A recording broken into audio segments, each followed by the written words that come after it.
안녕하세요. 교사에 관한 그런 영상들에 관심을 많이 가져주시더라고요. 그래서 그만큼 교사에 대한 어떤 정보를 많이 목말라 하시는 것 같아서 오늘은 제가 교사의 장점, 단점을 좀 말씀드리려고 합니다.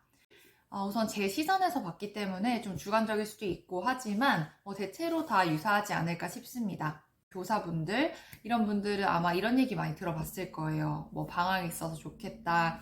교사는 복지가 좋다던데 이런 이야기. 그리고 학생을 다루니까 되게 편하겠다. 이런 이야기들 많이 하잖아요. 그만큼 장점이 많기 때문에 그런 소리가 나오는 거거든요. 그래서 첫 번째 장점이라고 한다면 그 시간 활용이 가장 교사의 웰라이프에서 가장 좋은 장점인 것 같아요. 기업 다니는 친구들이랑 비교도 해보고 여러 가지 이제 비교를 해봤을 때 교사의 가장 큰 장점이 진짜 이 시간이라는 생각이 들더라고요. 일단 이제 초등학교 교사 기준으로 말씀을 이제 드리면 저희는 이제 8시 반, 오전 8시 반에 출근을 해서 4시 반에 퇴근을 해요. 그래서 칼퇴라고 하는데 칼퇴하면 4시 반에 딱 종 울리면 모두 가시거든요. 8시 반에 물론 출근을 하지만 사실상 뭐 거의 선생님이 교실에 미리 와 있어야 하기 때문에 넉넉하게 잡으면 8시부터 한 4시 반까지 되게 빨리 퇴근하는 것 같잖아요. 이 4시 반이라고 하면.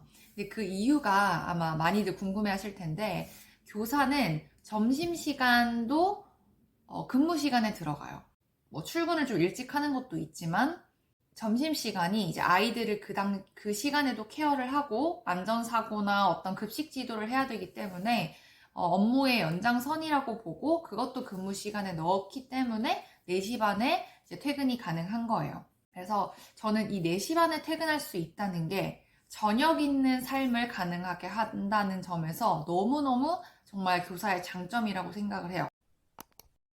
제가 생각하는 장점 두 번째는 방학이에요. 앞뒤로 준비하는 기간, 하루 이틀씩 나와야 되는 기간이 있거든요, 방학 때도.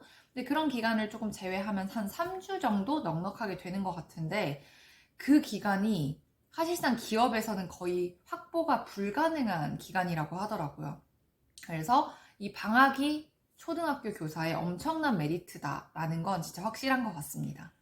그리고 여기서 중간에 아까 방학에 나온다는 게 무슨 말이에요 하시는 분들이 있으실 텐데 선생님들이 한 명씩 번갈아 가면서 학교를 나오시거든요.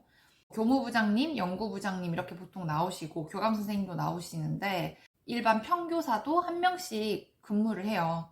그래가지고 학교가 크면 아무래도 그 근무 순서가 천천히 돌아오겠죠? 한 번 정도 방학 때 나가고 만약에 작은 학교라면 뭐 2번, 3번 나갈 수 있을 것 같은데 방학이라는 것도 교사의 정말 큰 장점이다라는 점. 그리고 세 번째는 아무래도 교사 자체도 공무원이기 때문에 안정성을 줄 수 있을 것 같아요. 이 안정성은 뭐 퇴직에 대한 그런 두려움이 없다라는 것도 있지만 경력 단절에 대한 걱정이 없다는 거죠. 저처럼 지금 휴직을 하고 있어도 돌아가고 싶다면 언제든 돌아갈 수 있고 그냥 내가 조금 낮은 연차에서 경력이 적은 상태에서 시작한다 뿐이지 휴직을 하던 뭘 하던 다시 언제든 이제 복직할 수 있는 거죠. 그래서 그런 점도 정말 이 교사의 좋은 장점인 것 같아요. 또 네 번째는 이제 친구들이랑 얘기하다 보면 많이 나오는 건데 이 상사 스트레스가 비교적 적다는 부분이에요. 이건 좀 주관적이에요. 왜냐면 상사 스트레스가 보통 이제 교사라고 치면 상사는 교장, 교감, 그리고 이제 부장님 뭐 이렇게 좀 저보다 나이 많은 사람들 이런 사람들이 다 상사라고 볼 수 있겠죠. 그런 상사들이 너무 좋은 분들이시면 사실 상사 스트레스가 거의 없을 거고 너무 까다롭고 막 뭐 공문서나 이런 거 업무할 때 너무 까탈스럽게 구시는 상사분이 계시다면 사실 이 상사 스트레스가 적다는 장점도 좀 없어질 것 같긴 해요. 그래도 일단은 공무원이고 그리고 교사는 어쨌거나 자신이 아이들을 가르치는 그 교실 안에서만큼은 교사의 그런 권위가 가장 높잖아요. 그렇기 때문에 상사 스트레스가 비교적 적다라는 부분, 그것도 뭐 교사의 장점이라면 장점이라고 할 수 있을 것 같아요. 마지막으로 5번째 장점은 이거 언제쯤 나오나 하셨을 텐데 교사로서의 사명감, 뿌듯함이죠. 아무래도 학생들을 이제 성장시키고 교육하고 또 학생들도 선생님을 그런 존경의 눈으로 바라봐주고 좋아해주고 이런 이제 소통의 과정을 통해서 뭐 래포가 형성이 되고 또 제자들이 졸업하고 나서 찾아오기도 하고 가끔 연락 오고 이런 것들이 뿌듯함 그리고 뭔가 교사로서 내가 정말 잘한 것 같다 이런 생각을 들게 만들 때가 있어요. 저도 이제 휴직하기 전에 마지막 해에 4학년 2반이었는데 그 친구들이 제 인생에서 너무 정말 소중하고 아직까지 너무 많이 기억에 남는 제자들이거든요. 그런 제자들이 있을 때 교사로서의 시간들이 사명감과 뿌듯함 그런 추억들로 이렇게 쌓이기 때문에 직장에서 사실 이런 뿌듯함, 사명감, 추억을 가지는 게 쉽지 않거든요. 그래서 그런 점에서 교사는 학생들 덕분에 또 이런 장점을 가지는 것도 있다는 것을 말씀을 드립니다. 그리고 여기 플러스로 복지가 좋다면 좋고 안 좋다면 안 좋은데 초등교사의 경우에는 그 복지 포인트가 나와요. 그래서 그 포인트를 가지고 자유롭게 사용을 할 수가 있고요. 거기다 플러스 학기 초에 학급당 돈이 지원이 돼요. 그래서 그거는 학생들을 위해서 이제 뭐 교구나 이런 것들을 구입할 때 사용하라고 돈을 주는데 한 20만 원 정도 줬던 것 같아요. 그래서 그런 것들도 야금야금 이렇게 들어가는 부분이라서 사실 이 복지가 뭐 대기업들과 비교하면 또 뭐 엄청나게 큰 복지는 아니기 때문에 장점으로 넣어야 되나? 이렇게 고민을 많이 했어요. 그러다가 일단은 뭐 좋은 점이니까 여기에 플러스 알파로 살짝 넣고요. 근데 사실 뭐 아시겠지만 이 장점과 단점은 종이 한 장 차이예요. 어떤 단점이 있는지 말씀을 드려볼게요. 일단 아까 앞서서 시간의 활용도가 좋은 게 장점이라고 말씀을 드렸잖아요. 근데 교사의 치명적인 단점이 또 시간이에요. 그게 무슨 말이냐면 시간이 고정되어 있어요. 그래서 연차 같은 거를 쉽게 쓸 수가 없어요. 예를 확실하게 들어드리면 학생들은 매일매일 학교에 나오죠? 근데 만약에 제가 오늘 몸이 너무 아파요. 그래서 오늘 좀 쉬고 싶어요. 근데 진짜 일어나서 갈 수 없을 정도로 아픈 게 아니면 갈 수밖에 없는 사실. 법적으로 물론 쓸 수가 있는데 이게 학교 생활에 이제 소속되어 보면 그 담임 선생님이 그 자리가 비면 그 자리를 누군가 채워야 된단 말이에요. 이 교사라는 직업은 선생님이 없으면 아이들끼리만 있으면 무슨 사건 사고가 일어날지 또 수업도 못 나가잖아요. 그러니까 누군가가 있어야 된단 말이에요. 그래서 이 자리를 다른 반 선생님이 채워주거나 아니면 또 학교별로 진로 선생님이나 이렇게 들어와 주시는 선생님이 계시긴 해요. 근데 그거를 이제 주기적으로 내가 원할 때 비우는 것은 사실상 눈치가 많이 보여서 연차를 마음대로 쓸 수 없는 그 시간의 고정성. 무조건 아이들이 나올 때는 내가 웬만하면 학교를 무조건 나와야 하는 그런 고정된 스케줄이 정말 저는 개인적으로 너무 좀 힘들었던 것 같아요. 그래서 그게 좀 치명적인 단점이 아닌가 생각이 들고요. 또 두 번째로 단점은 학생 스트레스일 것 같아요.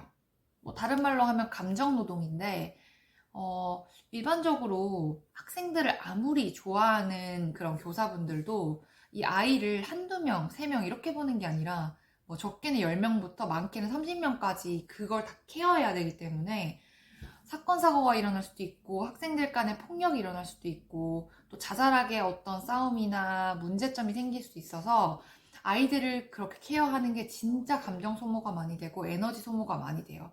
뭐 기업이나 이런 데 보면은 그냥 어른을 상대하거나 그냥 컴퓨터를 상대해서 내가 혼자서 뭔가를 하잖아요.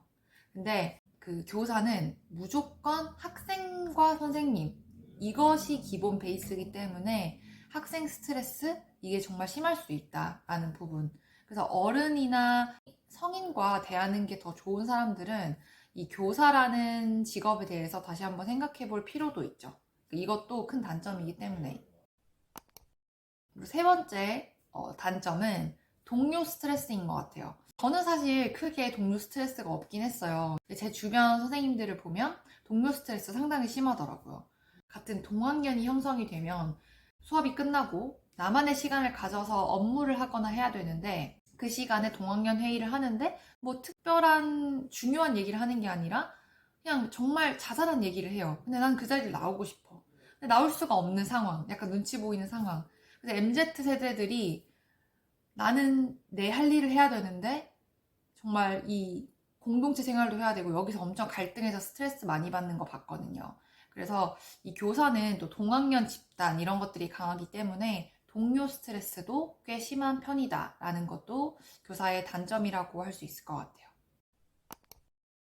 그리고 마지막 네 번째 교사의 단점이라고 한다면 저는 매너리즘을 꼽을 것 같아요.